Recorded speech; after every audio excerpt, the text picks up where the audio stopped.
อ่อนนอนจะเห่อห้องให้เอ้ยพงยำเก่าเห่อเจอติ่งเอ้ยพงยำเก่าถูกเจอมีเมื่อก้อยหมอปันต่างเสือมีเมื่อก้อยเยาอยู่จำเสจอมหูอำพาวางกัน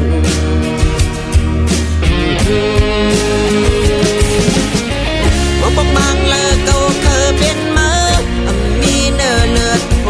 เจอคำพูดดังเจ็บดังกันมีดังหักดังจังเพอเทิงสังกุยกามาซ้ำบ่มันดังบนจอกาปุ่นก้นนำ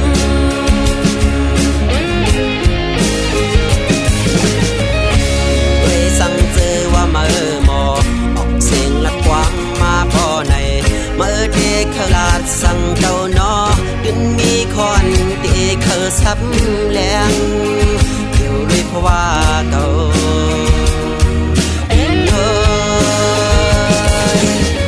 มองปกมังเลอเก่าเคยเป็นมา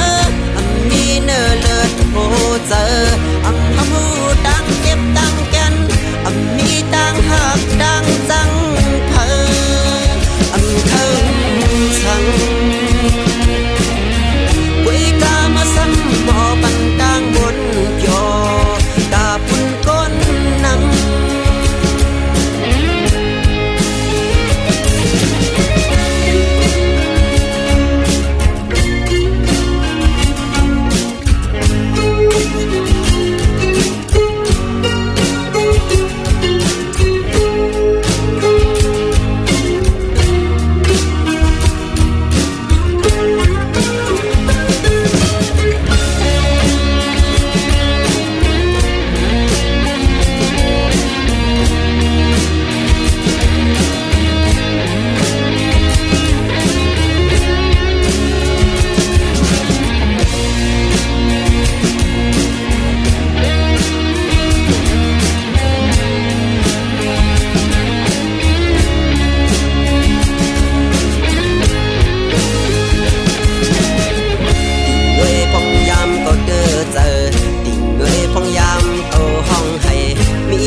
ก้อยนอหมอปันแห้งมีเมื่อก้อยเยาหมอปันเสียงอ่อนนอนจะเห่อห้องให้ด้วยพงยำเก่าเห่อเจอดิ่งด้วยพงยำเก่าถูกเจอมีเมื่อก้อยหมอปันจางเสือมีเมื่อก้อยเยาอยู่จำเสจอมหูอำพาวางกัน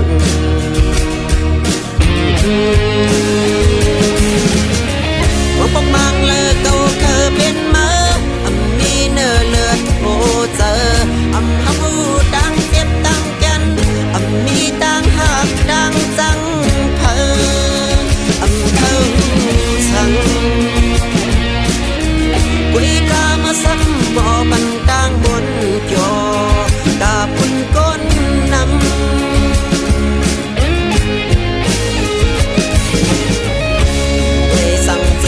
เมื่อหมอออกเสียงลัดกว้างมาพอในเมื่อเด็กขลาดสั่งเก่านอขึ้นมีคอนเด็กเขาซับแรงอยู่ด้วยเพราะว่าเก่า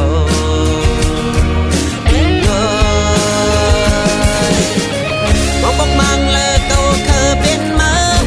มีเนื้อเลือดโหเจอคำพูดดังเจ็บดังกันมีดังหักดังจังเพอเทิงสังกุยกามาซ้ำบ่ปันดังบนจอกาปุ่นก้นนำ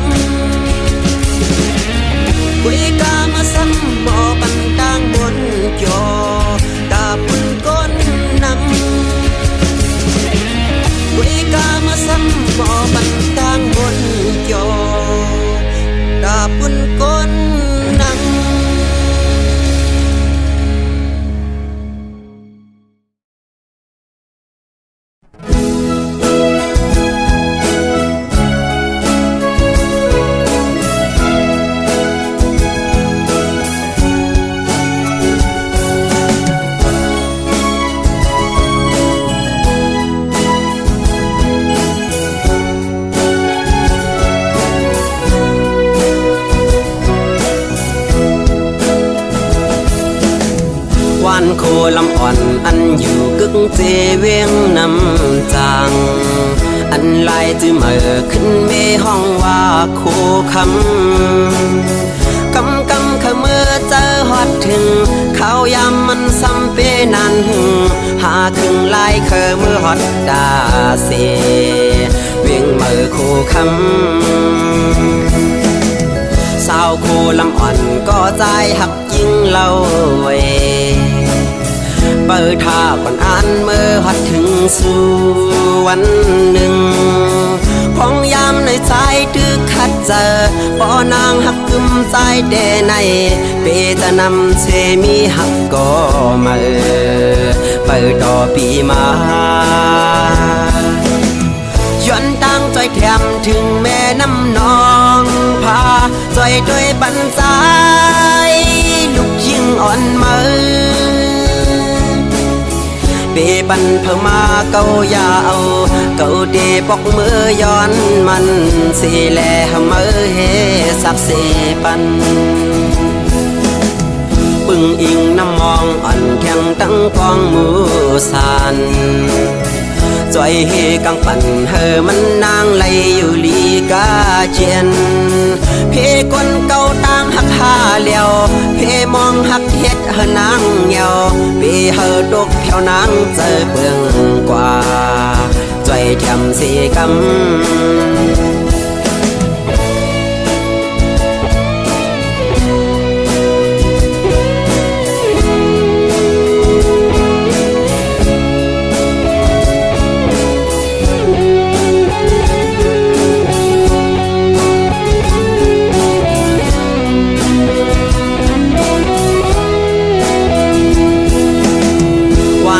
ลำอ่อนอันอยู่กึกเจเวียงนำจางอันลายจื้อเมื่อขึ้นเมห้องว่าโคคำขะเมื่อเจอฮอดถึงเขายามมันซ้ำเปนันหาถึงลายเคอเมื่อฮอดดาเสเวียงเมื่อโคคำสาวโคลำอ่อนก็ใจหักยิ่งเล่าเวเปิดท่าก่อนอ่านเมื่อฮอดถึงสู่วันหนึ่งพองยามในใจตึกขัดเจอปอนางหักกึมใจเดในเปจะนำเชมีหักก็มาเปิดต่อปีมาย้อนตั้งใจแถมถึงแม่น้ำนองพาใจด้วยบันใจลูกยิ่งอ่อนมือเปปันเพิ่มมาเกายาวเกาเดปอกมือย้อนมันสีแลมือเฮสักเสปันปึงอิงน้ำมองอ่อนแข็งตั้งกองมือสันจอยเฮกังปั่นเฮมันนางไหลอยู่ลีกาเจียนเพกวนเก่าต่างหักหาเลียวเพมองหักเฮ็ดเฮนางเหี่ยวเพเฮดกแผ่วนางเจอเปืองกว่าจอยแถมสีกำเพกวนเก่าต่างหักหาเลียวเพมองหักเฮ็ดเฮนางเหี่ยวเพเฮดกแผ่วนางเจอเปืองกว่าจอยแถมสีกำ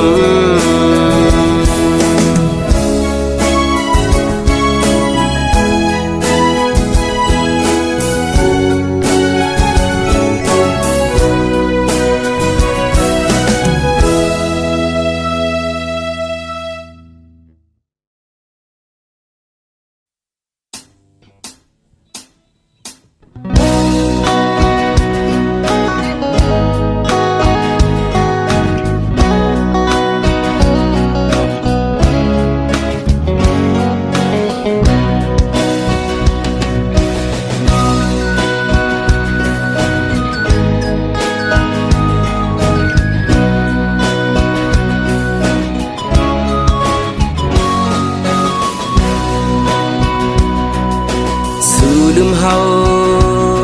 กว่าทนเศร้าเงาหักพอเยายิ่งน้องก้นลีปล่อยเฮาปีขี้เงาเป็นตั้งมาอยู่ไว้ก็เร็วสู่จังเฮา พยันเงาผอยหากอ่อนปียิ่งเป็ดลายปล่อยเฮบีมองจะเงาขึ้นว่าอยู่แปดเมืองเปิดยิงไว้เมื่อมีเลยอยู่เกอกเพอไว้ในกอปอไหลยินเสียงปังในอกเจอปีห้องสูงถึงสู่น้องเจ้าน้องไว้หูปองเจอแลว่ามีเพอหอบลูกโหเจอมองเป้าสวยยิ่งน้องอยู่ในคำขึ้นเลือเดินดาวแรงแทงแห้งจะถึงหากไว้มีเลยปองเจอปันหัวเจอก็มองเป้าสู่พองน้องเอ้ยบอกขึ้นมาอยู่ดังเอาโดนหากอ่อนเฮาขึ้นเลยน้องเอ้ยป่วยพักดูหัวใจมุ่งมองพาสู่กูย้ำยิงไว้เมื่อมีเลยอยู่เกี่อกเพอไว้ในกอปอไหลยินเสียงวันในอกเจอปีห้องสูงถึงสู่น้องเจ้าน้องไว้หูปองเจอแลว่ามีเพอหอบลูกโหเจอมองเป้าสวยยิ่งน้องอยู่ใน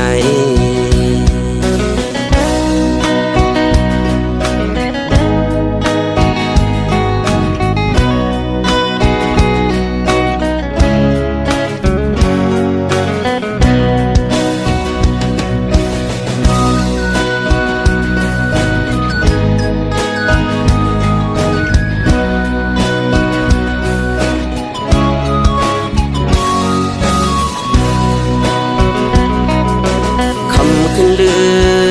อเดินดาวแรงแทงแห้งจะถึงหากไว้มีเลยมองเจอปันหัวเจอก็มองเป้าสู่พองน้องเอ้ยบอกขึ้นมาอยู่ดังเอาโดนหากอ่อนเฮาขึ้นเลยน้องเอ้ยป่วยพักดูหัวเจอมุ่งมองเป้าสู่กูย้ำยิงไว้เมื่อมีเลยอยู่เกี่อกเพอไว้ในกอปอไหลยินเสียงวันในอกเจอปีห้องสูงถึงสู่น้องเจ้าน้องไว้หูปองเจอแลว่ามีเพอหอบลูกโหเจอมองเป้าสวยยิ่งน้องอยู่ใน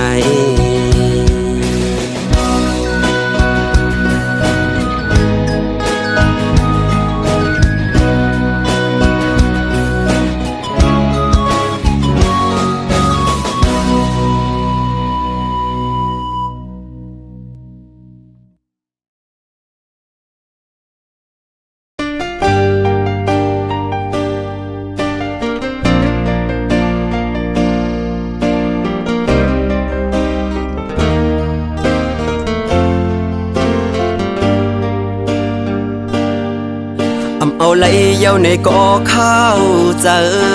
จำไหลเย้าในกอหูตูแต่หูเจออ่อนเก่าแล้วมุงมองเปิดวันขึ้นหันหน้ายุ่มเมื่อแดงเป็นไหลเย้าในซ้ำตึกวนหันไหลเย้าในกอตึกฝันกอบจัดปานอ่อนเก่าหักเนื้อมือกูข้าวยามแลลืมเมื่อไหล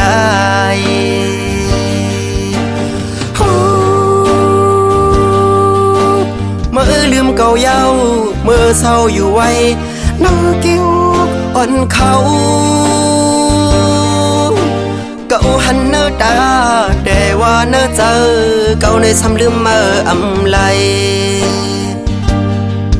กินได้กินข้าวเนื้อเขาวันก่อใจถึงขึ้นเมื่ออยู่นั่งหิมกันหยิบแก้วน้ำขึ้นมาเดินลงเนื้อน้ำกอกเสือหันหน้าเมื่อไว้ดึงหัดเข้ามอยตาคำขึ้นเย็นบินลาบย้อนจะหอยจับสู่คิดได้ไฟอ่อนเปิดทางสู่มาถึงเมืองแรงก่อไล่ดังเหือเจอ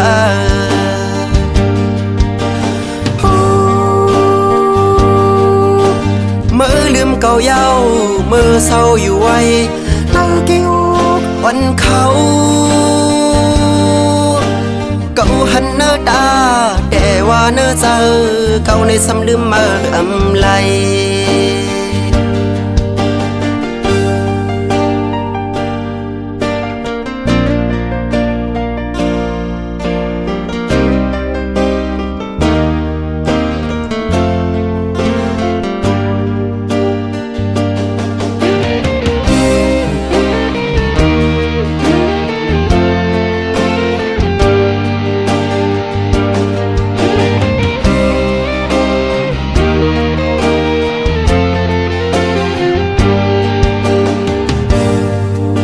เอาไหลเย้าในก่อข้าวเจอ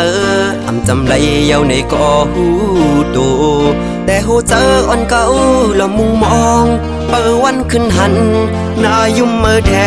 งเป็นไหลเย้าในซ้ำตึกวนหันไหลเย้าในก่อตึกฝันกอบจัดปานอ่อนเก่าหักเนื้อมือกูข้าวยามแลลืมมือลาย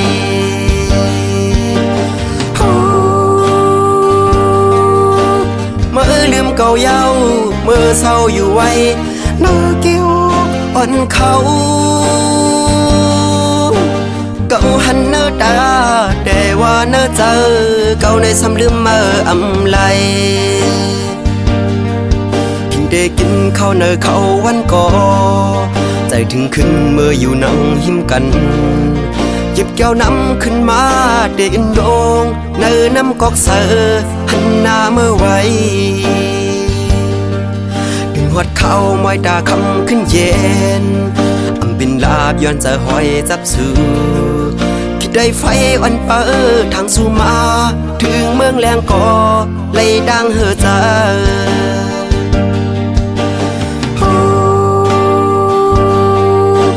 เมื่อลืมเก่าเย้าเมื่อเศร้าอยู่ไว้หน้ากิ้วอ่อนเขาเก่าหันเนื้อตา